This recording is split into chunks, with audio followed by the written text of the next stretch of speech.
We are really excited to invite you to this version of Wrestling with Reconciliation. And our special guest tonight is a gentleman that we got introduced to through the Christian Community Development Network. He hails himself from Barbados. He presently lives in the Kent area and is an associate pastor at Hillside Church. It's a church in the Nazarene community. And he has, what intrigued me is he has an amazing story about from being a kid in Barbados to being to through college to marrying and to raising his kids as a person who's navigated this issue of diversity and multi-ethnic community at levels that I was just, when we got to know each other, just kind of enjoying to hear the stories and the connections. His education's in chemistry. He's been involved in both electrical and environmental engineering, and in about 2 weeks, he will start as the Chief Operating Officer at Pierce Transit. So along with doing all these different things as a bivocational pastor, he also leads and he'll tell us a little about this and show you a podcast called Above the Noise, and it's all about the intersections of faith and race, and how does the church live into this space. So it's a joy to have him come along the Zoom call. This is his podcast, and you can get it on Apple Podcasts and Spotify and Google Podcasts.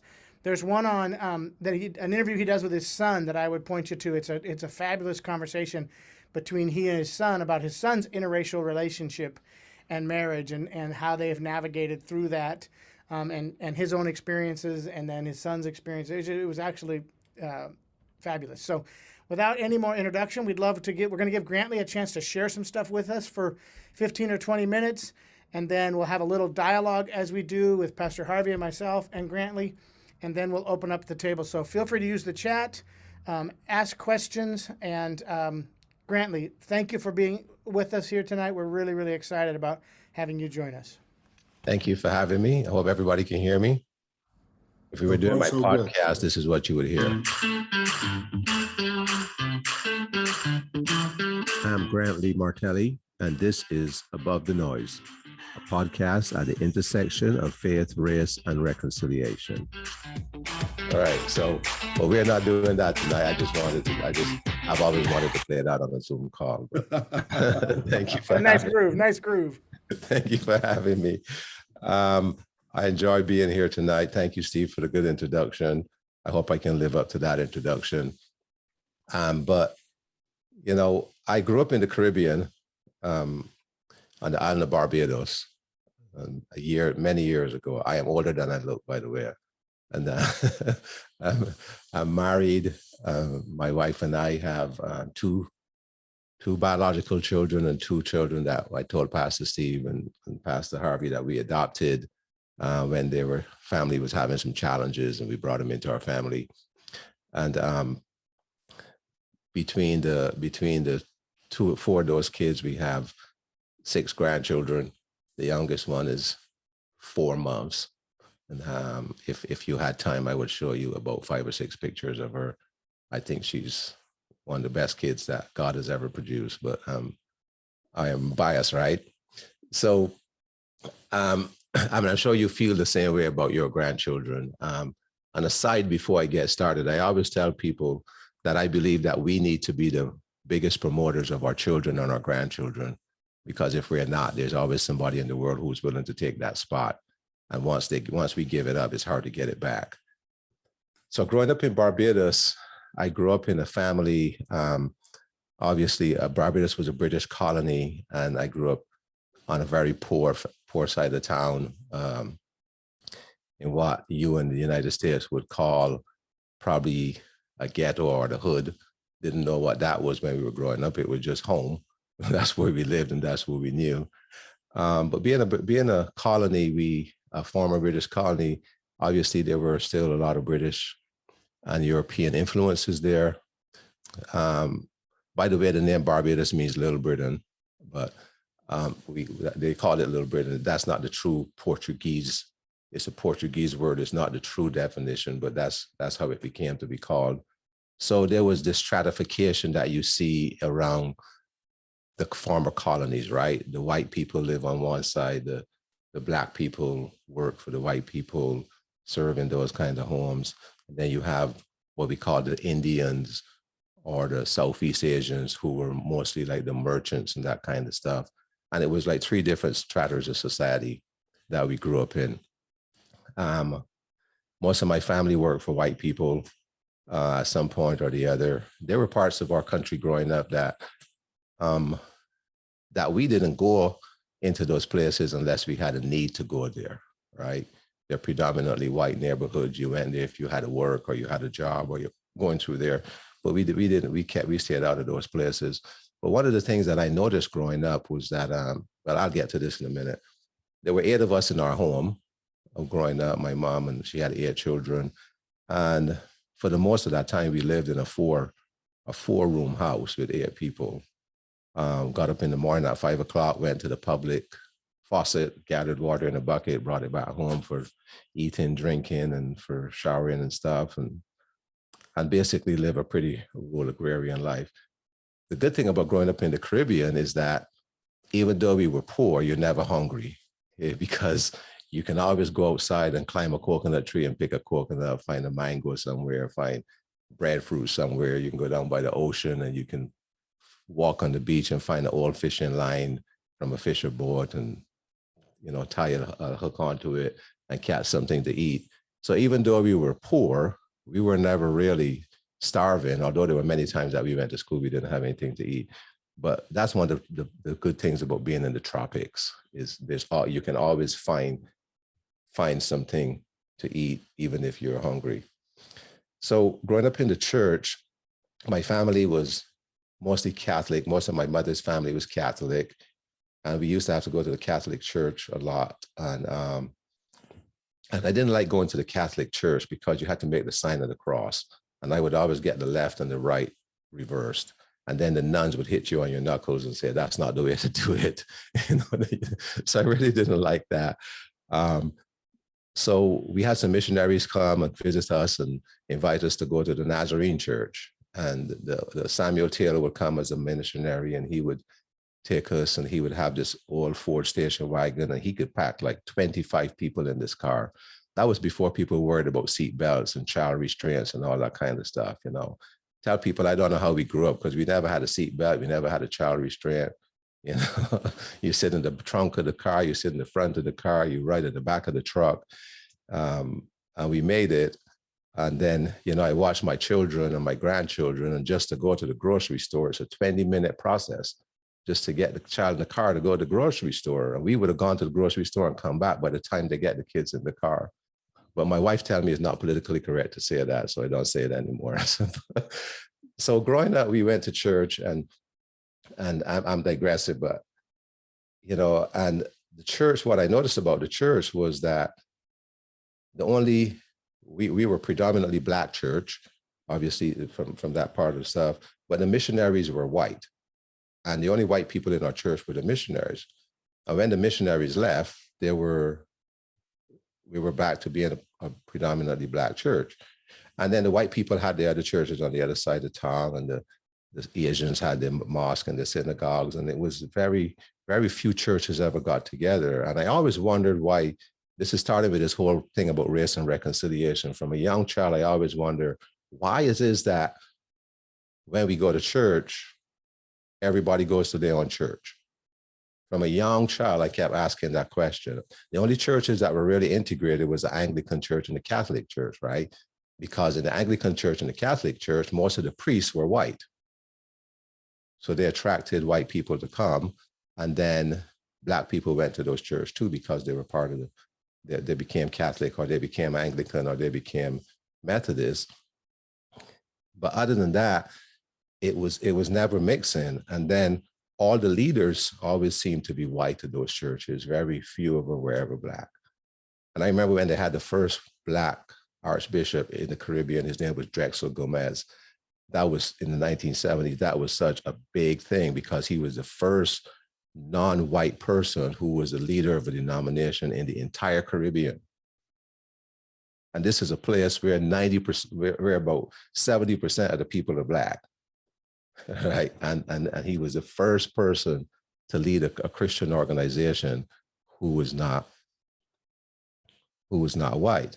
But I remember there was this one person, this one man, a pastor, his name was Holmes Williams. He was a white pastor in Barbados, and he started the first multi-ethnic integrated church in the Caribbean that I know of. He insisted that his church, he had a radio program, and he insisted that his church be integrated and that anybody could come and that all people were welcome. And that was the first church that I ever saw that had people who were Black, white, Asian, everybody going to the same church as a child growing up. That church still exists today. It broke off and has multiple groups, but he was the first one who he was intentional about integrating the church. And this was back in the 1970s. He was intentional. So you could understand how much heat he got for doing that. But today, all these years later, that legacy still continues. So we came to the church, and I was grew up in the church. I always wanted to be a doctor. Growing up poor, I saw a few things. I was very observant. I prayed, asked God, help me to observe. I observed that the people who were not poor were either doctors, lawyers, or politicians. So I decided I want to be one of those three. I want to be one of those three because they were not poor. And I like politics. I still like politics. But I decided I wanted to become a doctor. So I started taking all these science classes in school. And when I got to come to the United States to go to school, I actually came to the United States as a pre-med student. And then I changed afterwards. And it was an interesting thing how I got to come to school, because it was a white man from Nampa, Idaho, who actually sponsored me to come to the United States to go to school. And then God just sent him to our church one Sunday. He was stranded on the island. I think he was stranded on the island. That's what the official word said. There was a hurricane that came, and him and his wife were on another island, going to another island to see their daughter. They got stranded because of bad weather. They came to our church the next morning. For some reason, we met at the door, and at the end of the church, he looked at me in the eye and he said, "Young man, what do you want to do with your life?" I said, "I want to be a doctor." He said, "Has anybody in your family ever been to university?" I said, "No, I'm going to be the first." He gave me his card and he said, "If you are serious about going to college, write me a letter and I will do everything in my power to help you if you will do everything in your power to make it." And I wrote him that letter. 2.5 years later, he sponsored me. He became my father. Today, he's a man that I call my father, not my biological father, because we didn't have a good relationship, and that's a whole nother thing. But that white man is a man I call my father because he adopted me into his home. He took me into his home. He took a lot of slack for bringing Black people into his home in Nampa, Idaho. And he called me his son. He raised me as his son. He put his reputation on the line for me. And he made sure that I graduated from college without any debt. I came to the United States with $159 to go to a school that cost $5,500 a year. And he made sure that I graduated from college without any debt. And to this day, I stood by his dying bed, and he will always be my father because he taught me what it was to be a man. He taught it was to be a man of God. And I thank God for him. So I met my wife at college now, and she was from Bangladesh. She came to the United States from Bangladesh as a foreign student. She had met Jesus on a boat. That's a whole nother thing we're not going to talk about tonight, because that's a whole nother thing. She met Jesus on a boat during the war, and her family was fleeing the war. And Jesus came and sat by her on that boat, took her hand and said, "Everything is going to be okay." She didn't know who he was. She just knew it was somebody special. Nobody else on the boat saw that man.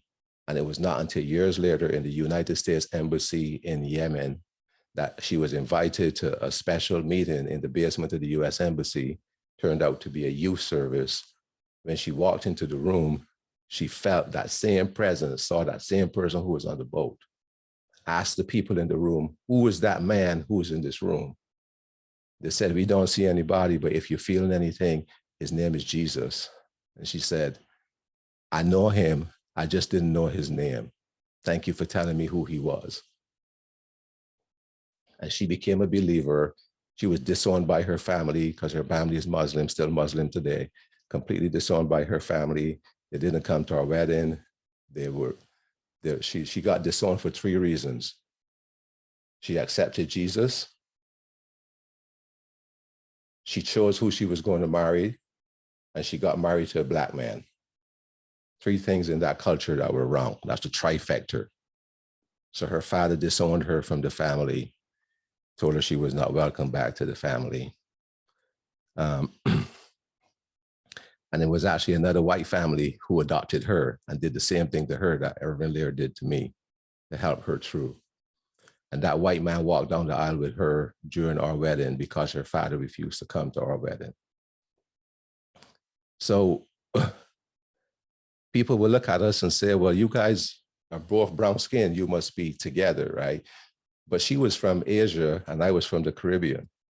And the only 3 things we had in common were cricket, the game, because they like cricket over there, we like cricket.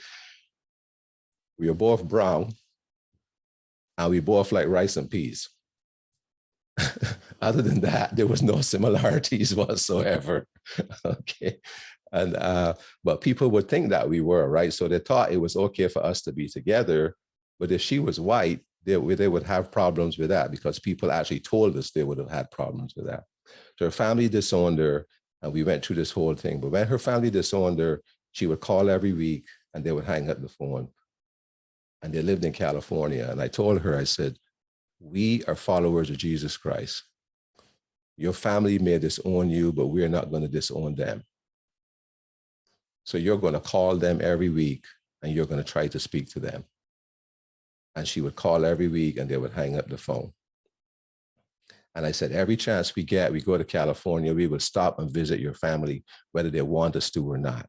And it was hard for her because they always treated me with respect, even though they disagreed with me, but they would just let her have it in their language. And she would hate visiting her family if she could. But one day she called and she said, we're going to have a baby. And they didn't hang up. And her mother said, when? And she told her, is it a boy or a girl? It's a boy. She said, I want to see my grandson when he's born.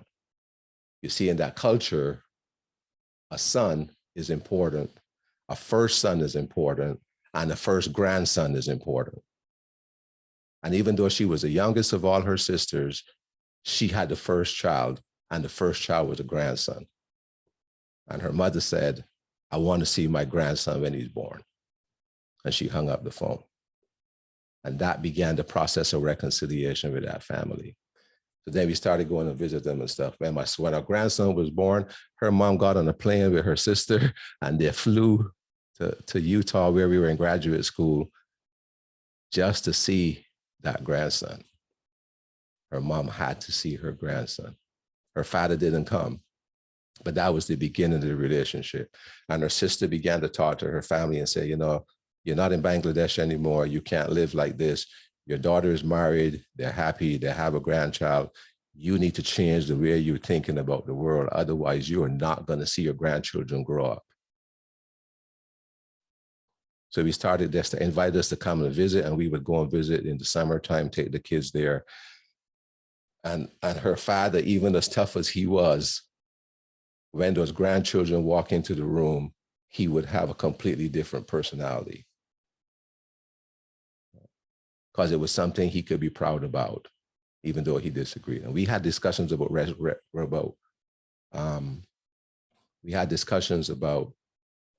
religion and stuff, and he would disagree with me and I would disagree with him, but he never disrespected me. We just agreed to disagree. He knew he wasn't going to convert me and I wasn't going to convert him. And it was his house and I respected him. I'd go as far as he wanted to go and then we would stop. But that began the relationship building. Then we had a daughter. And her mom loves making clothes for baby girls. So now she had a baby girl that she could dote on. right? In that culture, the girls get jewelry and earrings and all this kind of stuff. You know, her mom has got all of these things that she's been saving up for her daughter and her grandchildren, her granddaughters. Now she's got a grandson and she's got a granddaughter that she can do everything she's dreamed about doing with. And her two older sisters didn't have any kids for the first 10 years our kids were born, even though they were older than them. And God gave us those years to rebuild that relationship. The funny thing was when her dad was dying and he needed a liver, he had kidney failure. She was the only child who volunteered to be a kidney donor. And she was the one who had to travel from Utah every month to help take care of her dad. Her other sisters were too busy. They would come and go. Her brother lived 20 minutes from her parents and he wouldn't go and take care of his dad.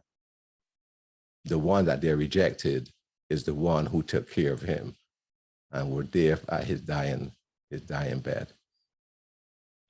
And when he was dying, we went to prayer and I went there and everybody was praying and the Muslims, you know, they cry and they wail, they have the witness that you hear in the Bible. It's the same culture.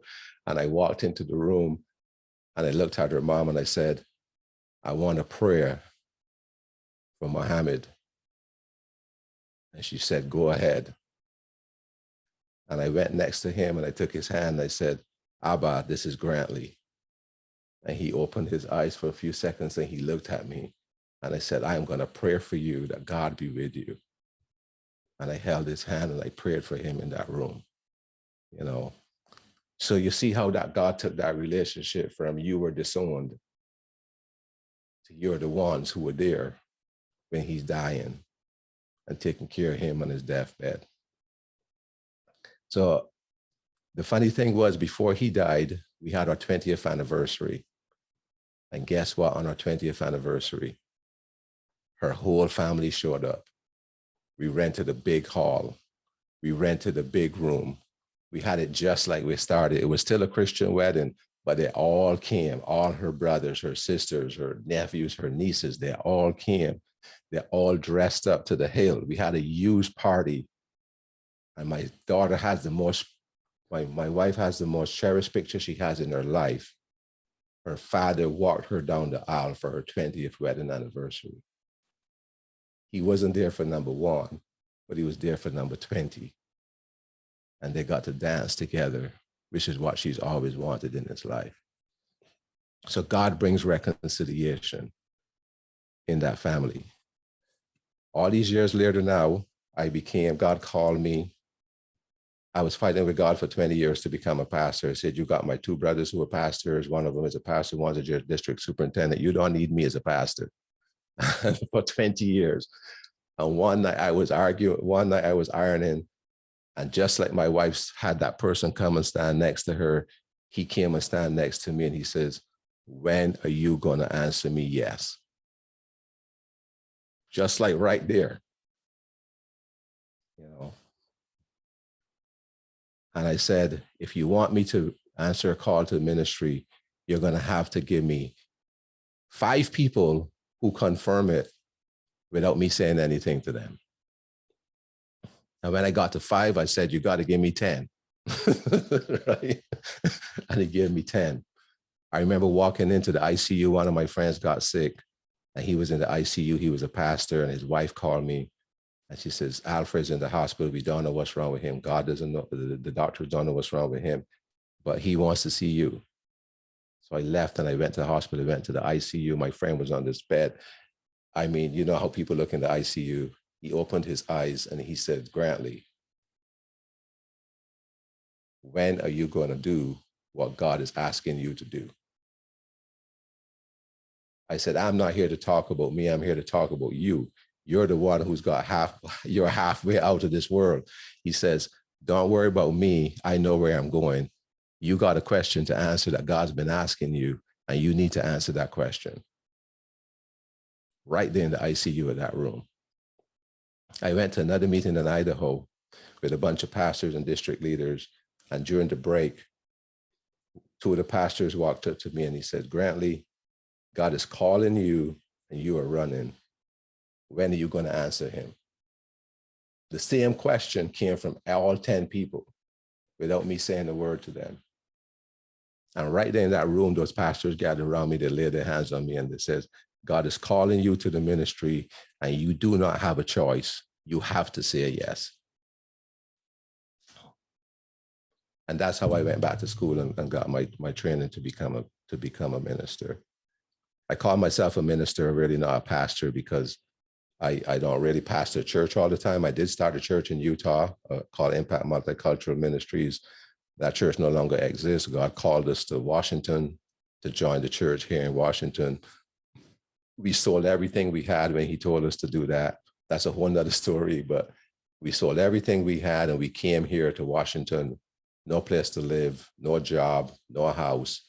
We agreed to come to this church at Hillside, and they didn't have any money to pay us. They promised us a $750 a month housing allowance, and that was it. And we packed everything and we came. And from the time we got here, God opened door after door after door after door after door as soon as we arrived. And what I learned from that is that when God calls you to do something, the first thing you got to do is show up. I tell young people all the time, God's not going to give you money to go to college until you fill out the application. He's not going to provide you a place to live until you need a place to live. God doesn't give you money to put in the bank so you can gain interest. God gives you money to spend because he's got a reason for you to spend it. And that's what I learned in my life. God has led us. So go this whole way now, and let me wrap this up with my son joined the United States Air Force, was accepted into the United States Air Force Academy. I didn't even know what an academy was. When my son came home and said, Dad, I want to go to the Air Force Academy, I said, what is an academy? So he had all this paperwork. He'd done all this research. Took me to this meeting where all the academies were there. Anyhow, the long of the story is he got into the Air Force Academy. God provided people to get into the academy. You have to get recommendations from the president, the vice president, a senator, or a congressman, or all three. We didn't know any of those people directly.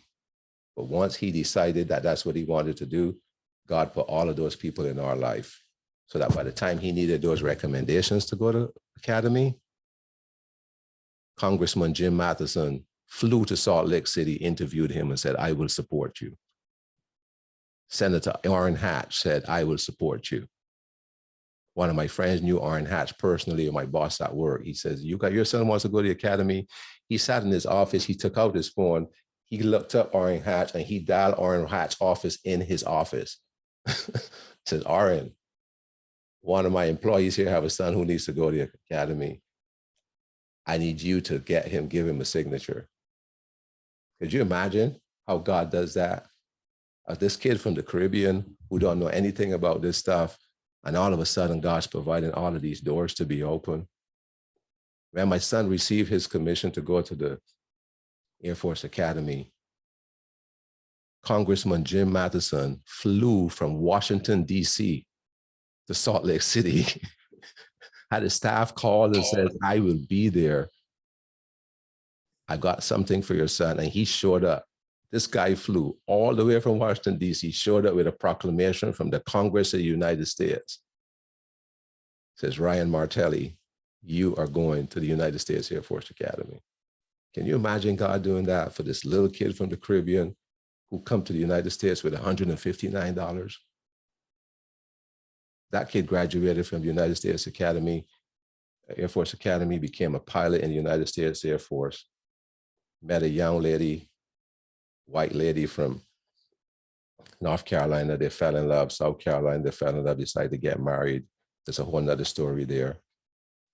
They sent out invitations to the wedding, and all of her family was excited to come, except that one of the family members mentioned to her grandfather, who she was always one of his grandfather's favorite children, according to her, that this person she was married was going to be Black. And her grandfather said he was not coming to the wedding. They never said why. It was not until after the wedding, when they were going to pilot school in Alabama, they wanted to drive by and see him. He said, "You can't come to my house." And Marie asked him why. He said, "I disown you for marrying a Black man. Neither you nor him are ever welcomed in my home." And up to today, they've been married for 12, 13 years this year. He has never seen Ryan. He has never met Ryan. He's never met his grandkids, and he has no desire to meet his grandkids. There's a book called Still Time on Pie Pond that her mother wrote last year that got published, explaining her 11 years of internal turmoil to see her daughter being disowned by her grandfather and what that meant to her. So to wrap this up, you see that reconciliation takes two, right? Many times in church, we talk about we reconcile to God, and God called us to the spirit of reconciliation. But everything God does, in my opinion, is a duality. Love your neighbor, love God as you love God with all your heart, soul, and mind, and love your neighbor as yourself. Be reconciled to me and be reconciled to your neighbor. He doesn't do anything in ones. And too many times we just want to say, well, I got my relationship with God. What about the people around us? So the reason that my relationship and my wife's was reconciled to her family was because God and we took the first step to say we will endure that abuse until there's no longer any abuse.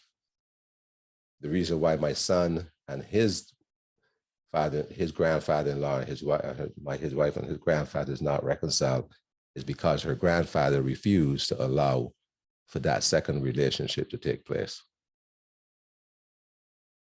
There can't be reconciliation unless both parties agree to at least say hi to each other. So I'll stop there. The reason, I'll just tell you this one thing. The reason why I started a podcast was because all of these things were coming into my mind. And why is the church discriminated? One of these days, I want to write this book that says, if God is so good, so great, and so powerful, there's nothing my God cannot do. You know, we all sing that. If God is so great, so good, and so powerful, there's nothing my God cannot do. Why can't he not heal the church of this racial divide? And the fact of the matter is that he can do it. The problem is the people of God don't want the racial divide to be healed. And that's why it's not being healed. So that's when I write a book, that's going to be one of my books. If God is so powerful, why can't we allow him to heal the division that's causing in the church? So I was thinking about all of that. And one of my friends said, why don't you start a podcast? I didn't even know what a podcast was. So I went to YouTube University for 3 months and I learned what a podcast was. Here's the funny thing. I've been doing sound for 30 years. I'm a sound technician. I love sound. I love audio. When I started doing that class, everything that I needed to start a podcast except one piece of equipment was sitting in this house. Everything except that one digital analog converter. I already had everything in my house to start a podcast. And one of my friends who owns a sound company, I was telling him about it. And he said, oh, I've got one of those sitting on my desk here. It's been sitting here for 2 years. Nobody uses it. I'll send it to you. You can have it for free. And within another week, I had everything in my house to start a podcast, going from not knowing what it was. So I started it based on this concept of faith, race, and reconciliation, because I believe our faith is important and we have to give credit to our race because God made us that way. We can't dismiss it. And it does have an effect on how we see the world and how we interact with the world. And we can only be reconciled if we come to grips with our faith, with our race, and with the issues that are causing us to be disparate from each other. So the purpose of the podcast is to provide tools to people to help them be able to have those conversations to begin to break down those barriers. So I'll stop there.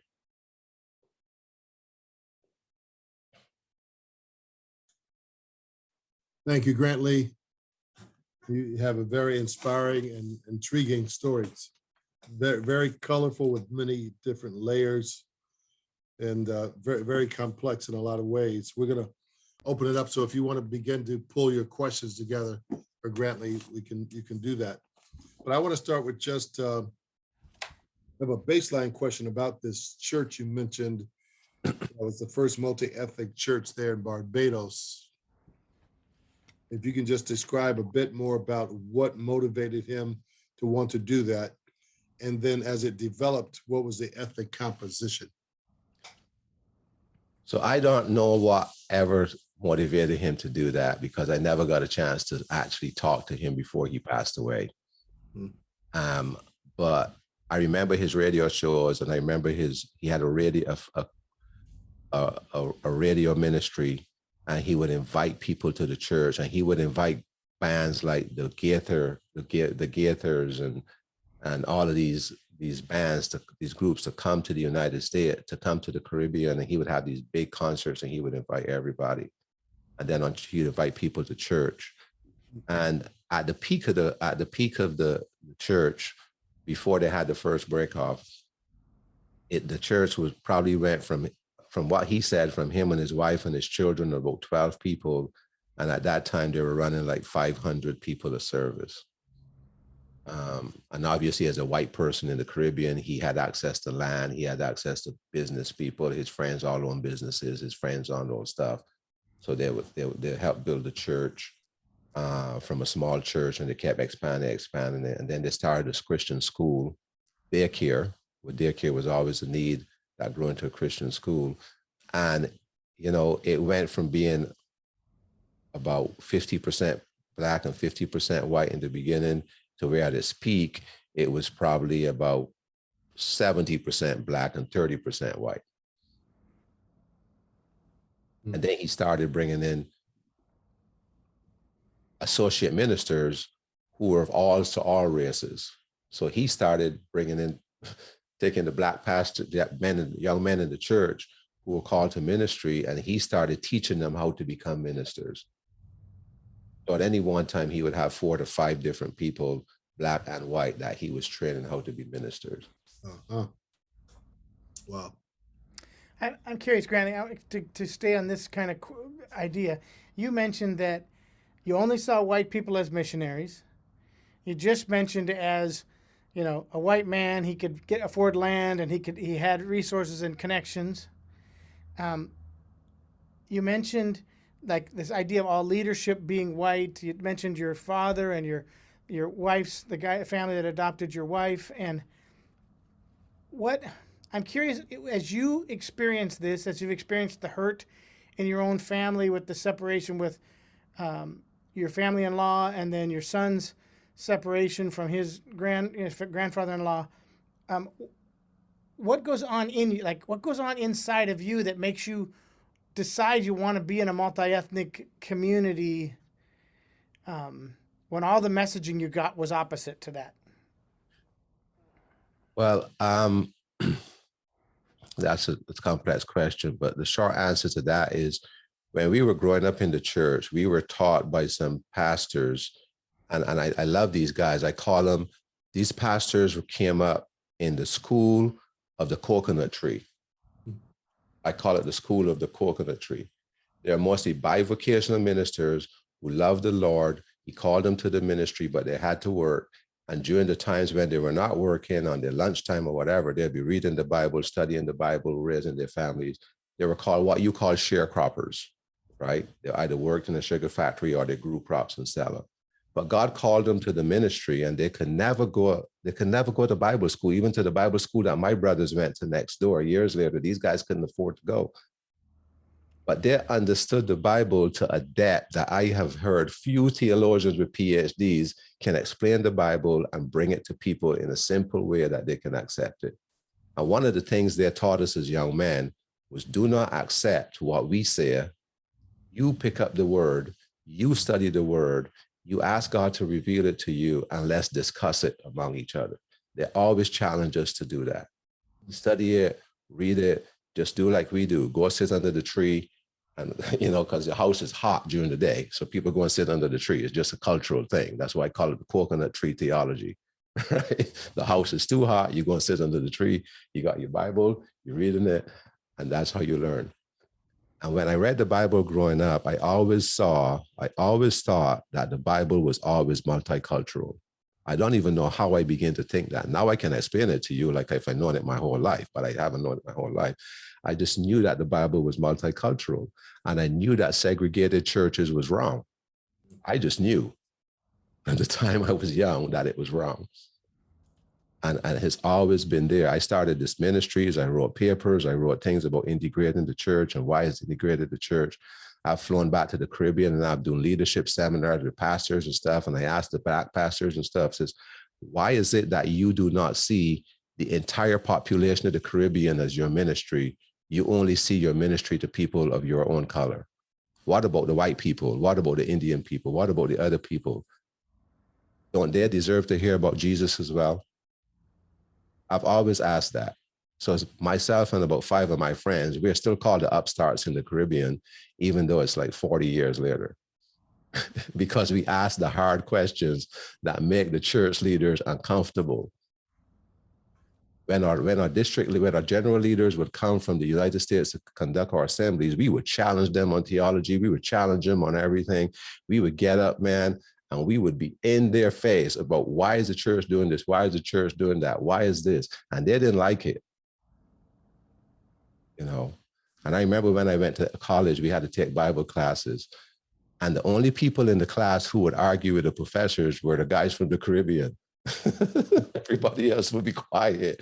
And they'd come to us and says, why do you guys keep arguing with the professors? They're theologians. And we were like, yeah, well, they may be theologians, but God is the interpreter of the Bible. We don't need to be a theologian to know what the Bible says. If we don't agree with what they say, we're going to challenge them. But you shouldn't do that. They have a PhD. And we said, well, too bad. If they want to give us a D, that's fine. The funny thing was when we talked to the professors, they would say, thank you for speaking up. Thank you for asking those hard questions. Thank you for challenging us in class. We need students who will challenge us when we get up and say things. So the students saw it one way, but the faculty saw it as something that they needed to be challenged in the classroom. That's good. That's good. There's a follow-up question to that. Unless, Pastor, do you have another question? No, there's one in the chat. That's kind of a follow-up with that. So the question is, given your story and experiences, it curious as to how do you feel about white saviorism? I'm not sure what white saviorism means first. But. Yeah, I would assume that it means that some people have a savior complex, is that they do things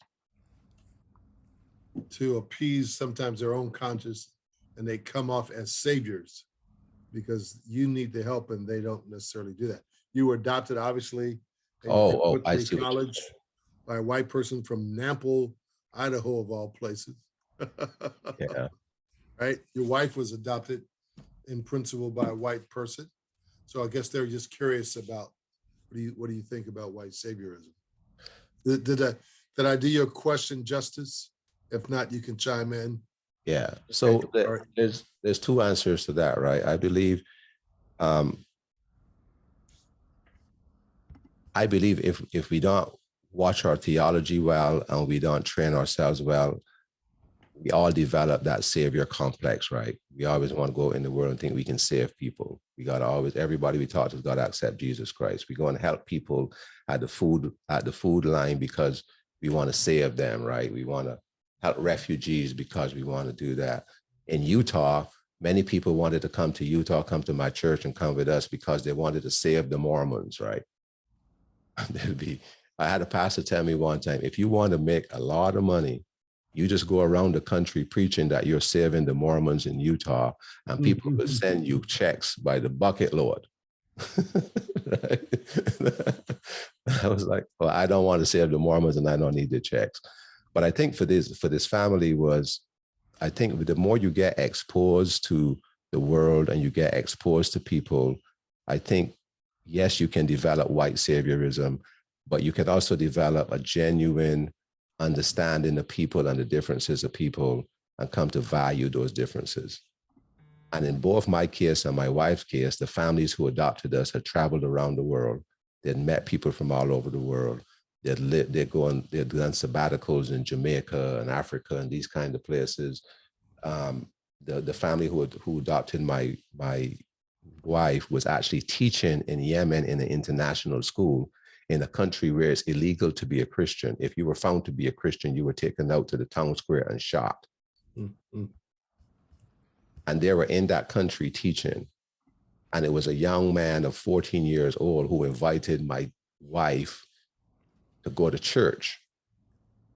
They didn't call it church, they called it Friday club. And my wife said, I can't do that. I'm a woman. A woman can't go anywhere with a man who's not her father or brother.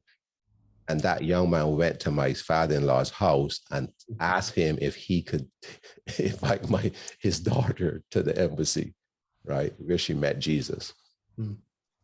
Wow. So yes, we can have that white saviorism. And I think that is something that's very popular, that's very common today. And we see that in the church with power and privilege. And I do a lot of my podcasts talk about power and privilege. So if you want to know what I think about that and how it earned, you can listen to the podcast. But yeah, I think that's a real thing and something that we've got to watch ourselves against. But I think there are people out there also who have a genuine desire to see things change and a genuine desire to love people and a genuine desire to take people on. The guy who adopted me told me some of the stories that he went through. Yeah. He told me the first time he tried to take a black man to a certain restaurant in Nampa, Idaho, a black basketball player. Before I got there, the restaurant owner told him he could not bring that guy into his restaurant. And he looked at him and he said, if he can't come into here, I won't come into your restaurant. And not only will I not come into your restaurant, I will go back to that university and I will tell every professor on that campus, and I will go back to my church and I will tell everybody in my church that you refuse to allow me to come into your restaurant to have dinner and you dishonored my guests. And you will see how that will affect your business. Mm-hmm. Right? He was criticized for taking young people to the inner city to meet Black people, to work in the inner city, to work in soup kitchens. He put his entire reputation on the line and he says, God has called me to do this and I will do this. If I lose my job, if I lose my reputation, I am not going to do it.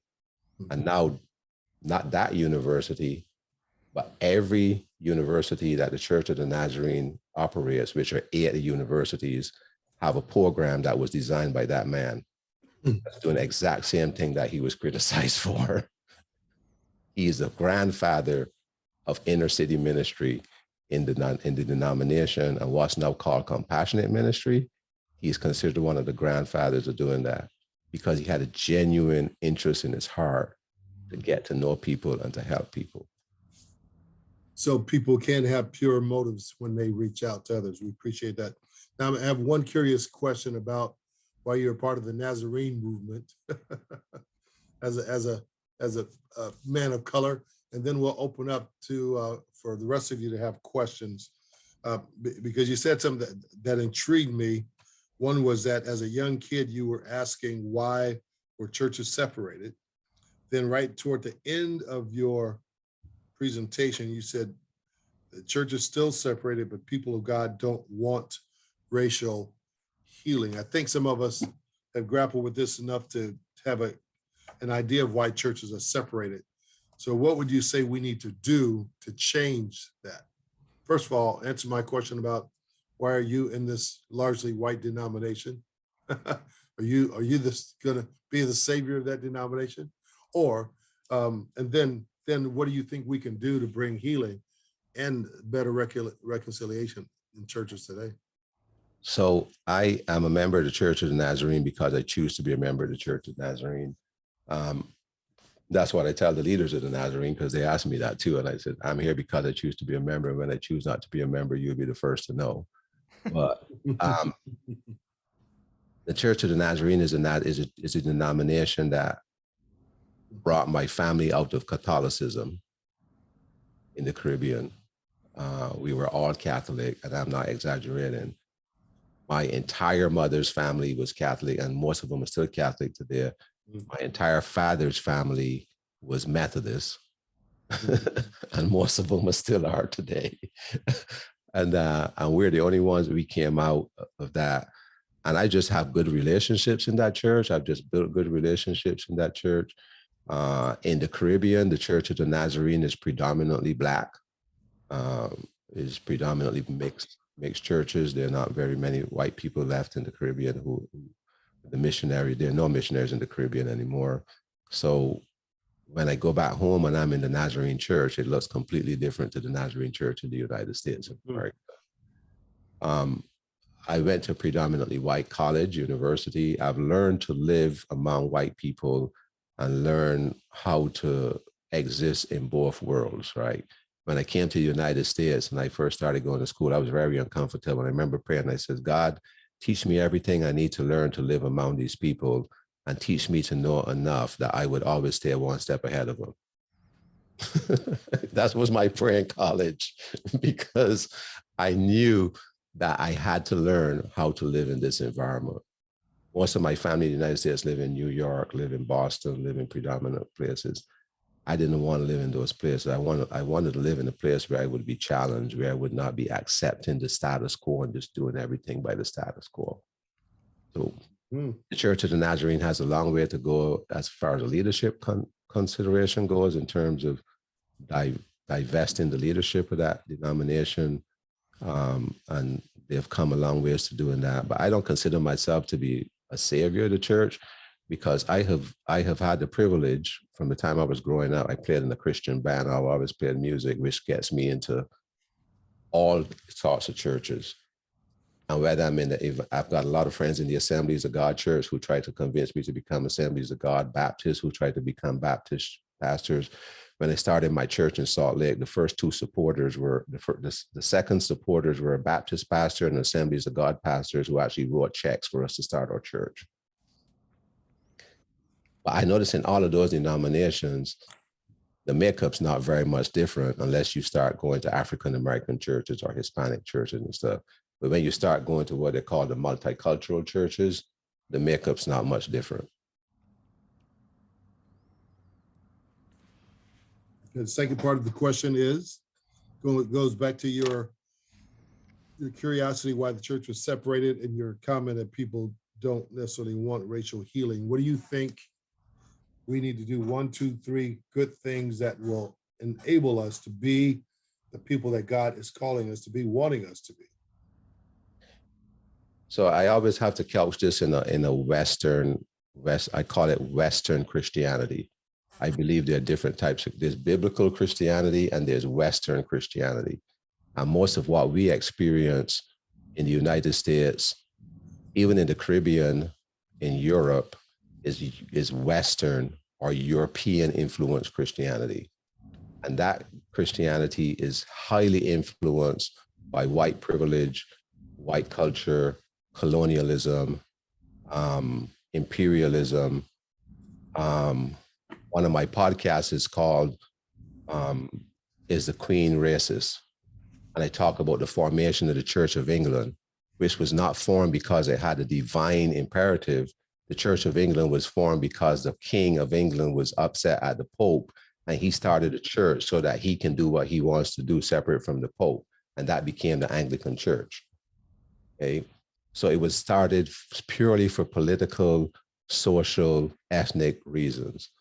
Much of the missionary movement that went out from Europe and the United States around the world, even though they had God in their hearts and they wanted to see people saved, their actions and their intentions and the legacy that they have, because I have had the privilege of living on both sides. I have been the receiver and now I am the sender.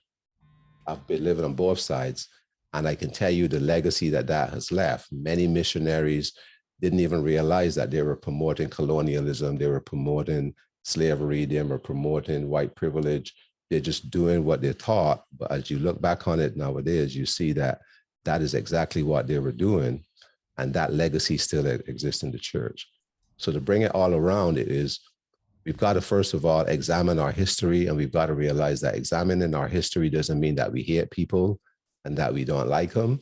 It means that we need to know where we come from so that we can know why we are where we are, so we can set a new path for where we need to go. So the first thing is accepting our history and not being afraid to admit the mistakes we've made. The second thing is, we've got to start teaching biblical theology, which means, Revelations 5:9, people from every tribe, language, people, and nation. If we're going to go to heaven and we're going to live in every tribe, language, people, and nation, we should be practicing it here on the earth.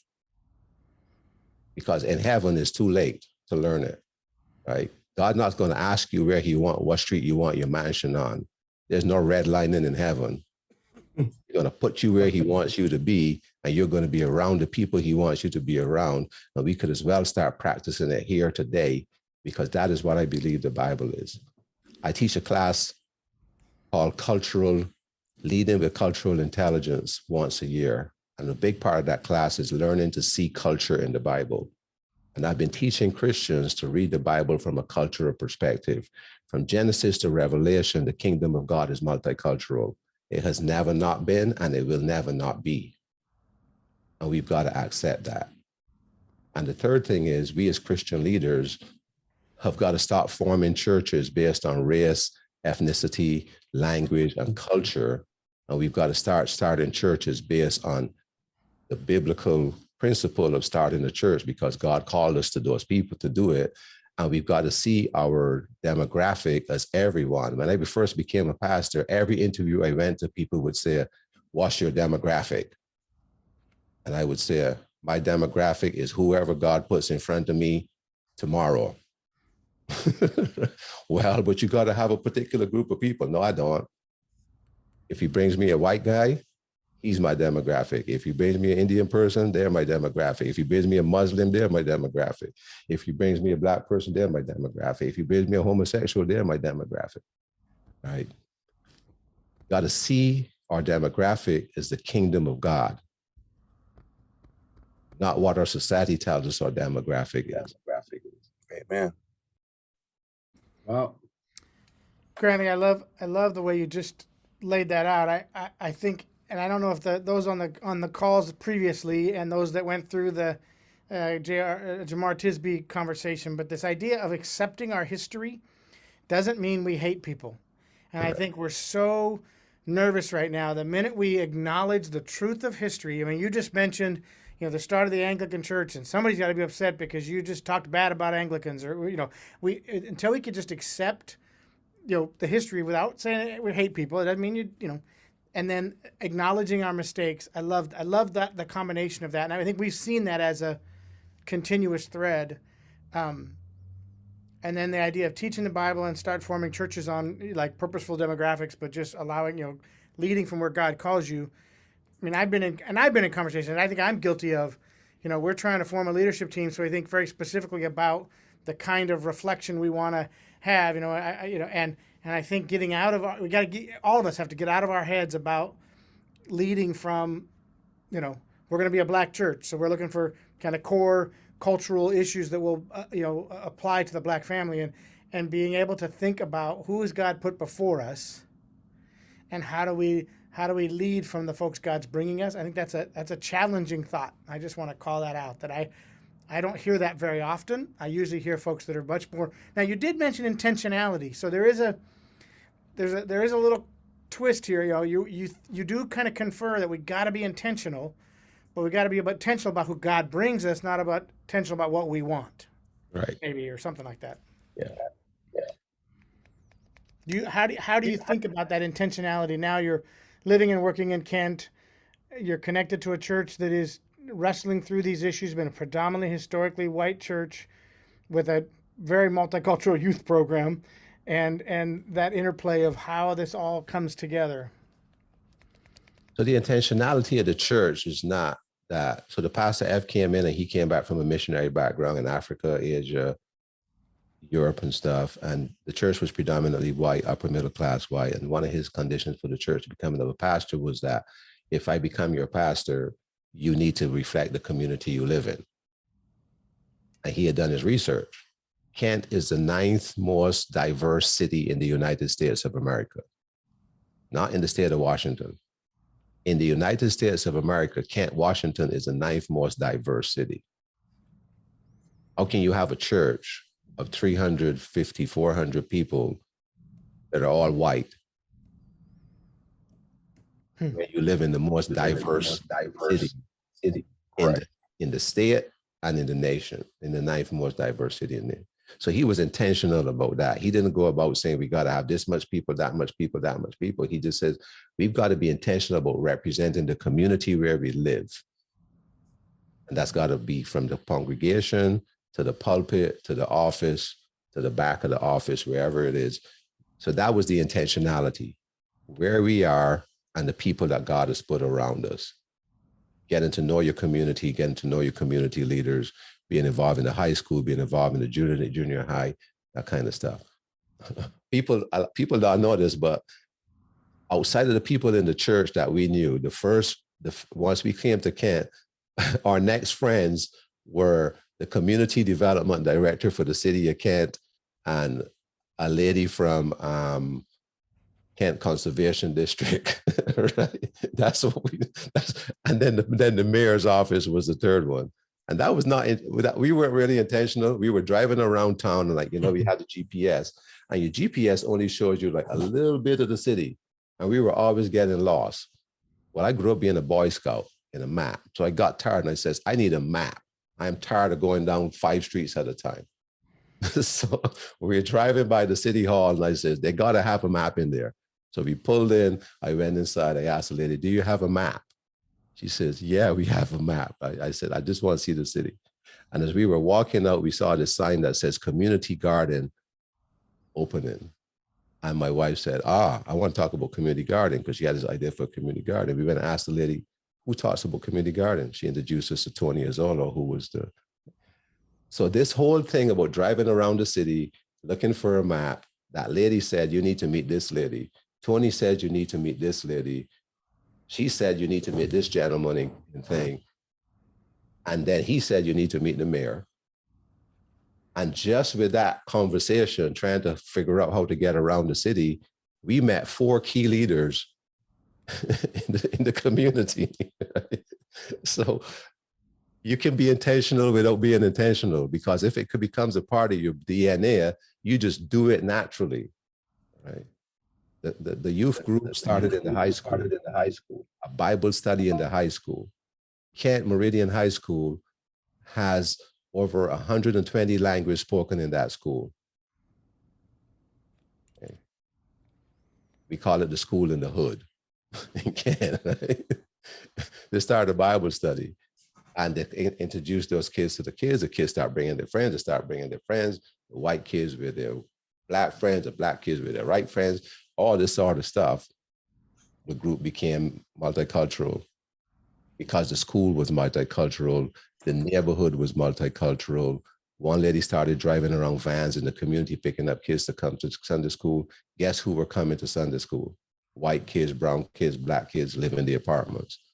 So just by his planting that seed of intentionality, people began to act intentional without even knowing it. It's beautiful. We're down to about 15 minutes before we have to conclude our time together, but someone put a little note in the chat that basically says, it's also important to be okay with questioning parts of our history that we have always thought to be true or false. Learning about where we came from means being willing to truly learn or unlearn our own truth. And then, that is correct. Here's a question. Here's a question. What are some of the unique challenges you found pastoring a multiracial church? How are the members in your church challenged to unite and address social issues with the truth of the gospel? You can reread that if you just go to the chat there. Yeah, I'm looking at it. Yeah. So I think part of the big challenges is helping people to, because a lot of times if people come to a multicultural, multiracial church, they're not already ready to let go of some of the things that they're bringing with them, right?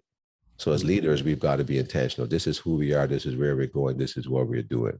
So helping people begin to understand, you are going to hear music that you're not accustomed to hearing. You are going to see dancing you're not accustomed to seeing. You know, you may hear some things, or you may experience some things that you don't understand. You're going to meet people that you've never met. They're going to be dressed differently. They're going to speak differently. You've got to be willing to expand your sphere of influence, and you've got to be willing to talk to people and find out. Another thing we tell people is, and I and I tell white people this all the time: just because you're white doesn't mean you have all the answers. You've got to be willing to learn. You've got to be willing to let people tell their story. Listen to them. Let them tell their story. If they ask you a question and you don't know it, just say you don't know. I'll find out. If you need to understand something about some person, ask a question. Don't assume that because you went to Hawaii on vacation, you're now an expert in the Polynesian people. Don't assume because you shop at the Mexican grocery store that you know Hispanic people, right? So you got to know, and you've got to be willing to learn. So helping people understand that. Helping people understand that church is going to be different. Some days it's going to be reggae. Some days there's going to be hymns. Some days it's going to be calypso. Some days I'm going to be dancing in the aisles. I tell people in the church all the time, I don't apologize for dancing. I'm a Pentecostal Nazarene. When the Spirit hit me, I'm sorry, but I don't apologize for that, right? So you got to get accustomed to that when it happens. It doesn't happen every week, but you got to be willing to let people worship God in the way they want to worship God. If the Africans want to get up and dance and they want to do, ooh, that's okay. Let them do it. Learn how to do it, right? So let people worship in the way they want to worship. And then the other thing is, don't assume that every person is a person of color, is poor, and they need your help. Right? People don't want to be your project. They don't want to be your social studies course. So treat people the way they are. Don't make any assumptions. You know differently. That there's a need or that there's not. Right?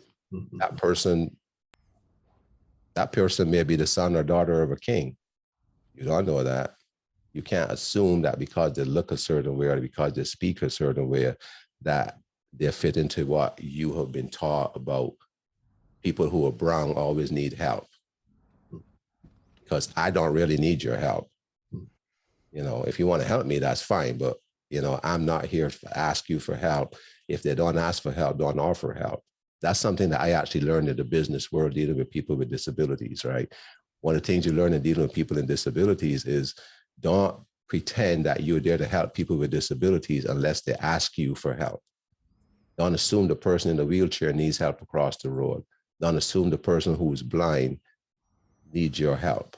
The same thing in a multicultural church. Don't assume that people that you hear on the news, they're this, they're that, they're that. Don't assume that. You need to take the time to learn and to be educated. It's beautiful. Tom, Jack, did you have a question? I noticed you unmuted, and I want to make sure I recognize if you had a question. Yeah, forgive me. I realized there's probably a lot of feedback in and everything.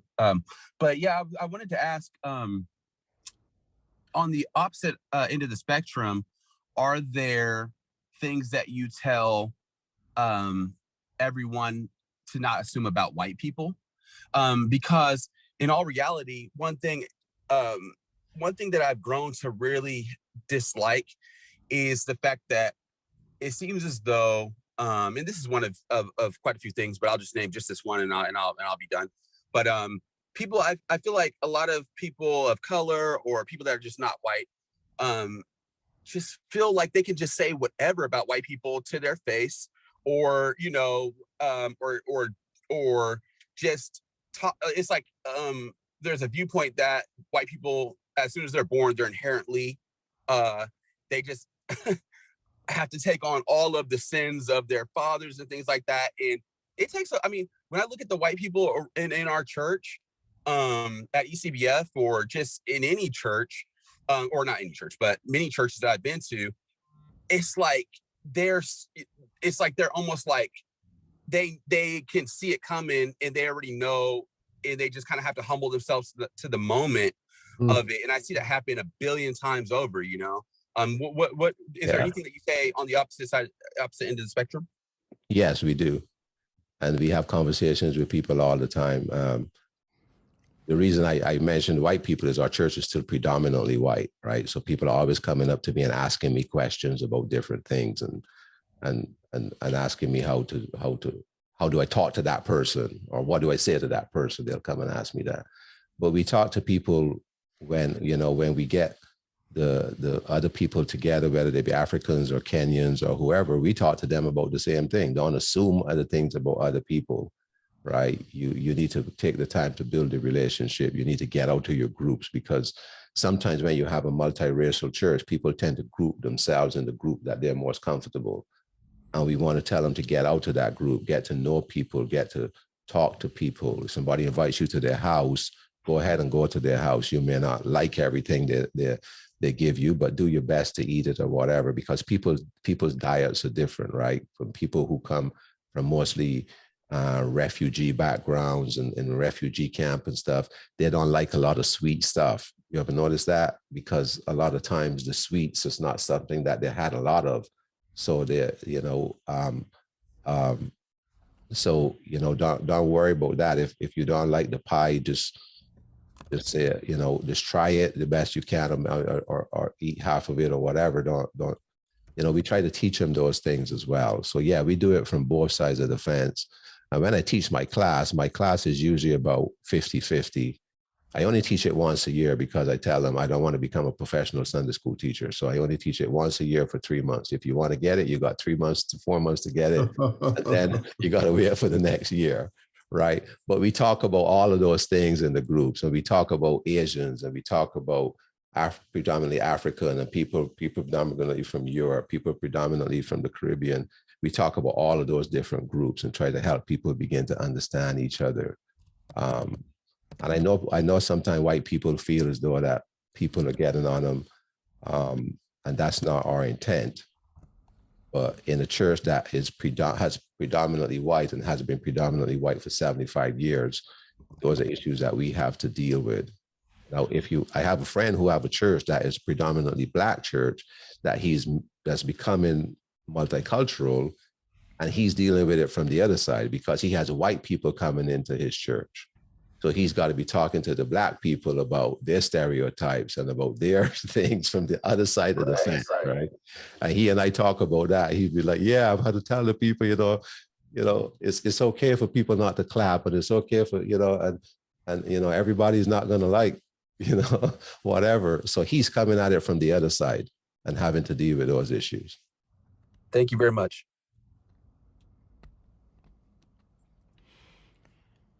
We got time for maybe one or two more questions. If anybody's got a thriving question, I wanted to ask, and I heard this on your podcast. So I heard this with you and your son's conversation. Your son talked about coming home for Thanksgiving, and how learning to be comfortable with the uncomfortable. And he said, there was never a how do we introduce a culture to our family, because he said, Thanksgiving, there's just such a diversity. We like to laugh, we like to eat, and the table never makes sense because everybody brings a mishmash of kind of cultural foods. And the way he described your house, I thought was just enriching, that you don't just do this at church, but this is kind of how you live your lives together. And obviously, you've got a Caribbean, kind of African Caribbean guy married to a East Indian Bangladeshi woman, and your kids then are multi-ethnic. The kids you're inviting in, your friends are and he just described your home very uniquely. And I'm curious, what have been some of the common joys and pains of living that kind of, full, diverse life? So we started doing that intentionally, because when we were in college and then when we were first married, we spent lots of holidays alone. Because in America, people tend to spend holidays with their family. In the Caribbean and most parts of the world, people spend holidays with their family, but a holiday with family is everybody: cousin, nephew, niece, nephew, friend, your brother-in-law, sister, nephew who don't have any place to go. We define family different. So we found out we were typically alone, and we found friends who were alone as well. So we started on holidays, invited people to our home who didn't have anywhere to go. So that's how we started doing that. So we always end up with a lot of international people. One year, my wife decided she was going to cook a traditional Thanksgiving meal. We had people from Congo or from India, all this thing. And she worked on this meal and she put it all together on the table. And then she had some curried rice and curried beef on the side as like the leftover in case too many people come, because when you invite some people, they bring their friends. So she put this food on the table and the Congolese started coming, and then this other people started coming, and I was like, how many people did you invite? She said, not all of these people, they were bringing their friends. So we put the food on the table and we realized that the mashed potatoes and the turkey wasn't getting eaten. Everybody started, they could smell the thing in the kitchen, and they started drifting to the kitchen. What's in that pot over there, right? And what we realized from them was that the traditional food was too bland. They didn't like the turkey and the mashed potatoes, and the pieces of meat were too big. Even today, I can't eat a steak. I cannot eat a whole steak, right? Because every time I see a steak, I look at that and I remember that steak fed 8 people in my family. And even today, 40 years later, I still don't eat an entire steak myself. I cannot get that picture out of my mind, right? So that the secondary meal became the primary meal, right? So she started cutting up the turkey and putting some curry on it and all that kind of stuff and some rice and stuff. And pretty soon we had this big international meal and people were eating. So we started doing that over and over again. So our kids, that's all they knew, is people coming to our house on the holidays who didn't have anywhere else to go. But some of our white friends find out about it and some of our church friends find out about it. And they were like, well, we want to come. Can we come? We're like, yeah, you can come. Then we had some other kids that we hung out with. My kids would invite their friends, and they were like, man, your wife's cook, your mom's cooking smells so good. Can we come over to your house for Thanksgiving? So it was sort of like this organic thing. And then when they went to college, they started bringing their friends who didn't have anywhere to go. And then my nephew and my niece and cousin came to college and they didn't have anywhere to go. And then they had friends who didn't have anywhere to go. So pretty soon, our house became the de facto holiday home. And we always knew that the food had to be highly spiced, international, and diverse. Otherwise, people were not going to eat it. So we learned through that process. It is interesting. I think I love the idea that we define family different. And I think that's something we got to get. I think that's something that really limits kind of our American culture from breaking into a more multi-ethnic world. I think, it's hard to get out of the I mean, I go to a multi-ethnic church. We're about 40% black, about 40% white, and 20% other. I hate that we can't name the other, but and we still define family kind of all the same. We all retreat to our own families to hang out, and that idea that you describe is just really attractive. It catches me off guard, and it's really attractive. I heard it on the podcast, and I thank you for sharing it again and kind of describing this idea that we've made family out of everybody that didn't have family. And I wish that was more true of the church. Amen. Well, the old clock on the wall says that's all. We want to thank you, Grantley, for sharing with us tonight out of your heart, your passion. Thank you. And your desire to honor God in all that you do and who you are. And we appreciate that. I'm sure we all heard something that will help us in this journey of being God's voice in our culture, and helping us all become the family of God and helping us bring healing to the places and the people around us. So let's keep at it. Let's keep trusting. Let's keep hoping. Let's keep working. And let's keep allowing God to fortify us, because this is good work, but it's also hard work. Because you're talking about getting through and working and addressing issues that are old ingrained issues in all of us. And I appreciated Tom Jack's question at the end, because we do have to realize that we all have something that we contribute to the ongoing struggle. If we don't, I don't think we can do much to help bring healing. It's not a one-sided issue. It's a issue that we're all plagued by, And again, all that we have some complicity in. So thank you again for joining us. Lord willing, we'll see you all next month. Same bat time, same bat station. And before we close, I do think it would be helpful if you're willing, Grantley, to share your wife's name. She was working for World Relief, and many people might know her from her role. Yeah, I'm going to share my podcast link again. My wife's name is Tamina Martelly, and she was the Resiliency Program Coordinator for World Relief up until January. So she's now in the market looking for some other things to do. And Tamila? she designed the garden, right? The community garden for that? Yeah, she was over the community garden at the church and the commercial teaching kitchen that they're actually building right now for the refugees to be able to commercialize some of their products that they grow in the garden. You got to play the music. The logo alone without the music, man, doesn't quite get it. I feel like we should do. Thank you for attending the podcast at the intersection of. Yeah, thank you very much for having me. I really enjoyed it. I hope that what I shared tonight was helpful. I don't have all the answers. I can just share what my journey is and what we're trying to do and how we're trying to reach people and trying to help people have healthy conversations. Amen. You know, I will end with this story. My wife, my family had our first reunion when my mother was alive. We wanted to have a family reunion when my mother was alive to honor her when she was alive before she died. And the topic of that reunion was breaking the bonds of family bondage, because our family had a lot of bondage and a lot of things going on in the past lives.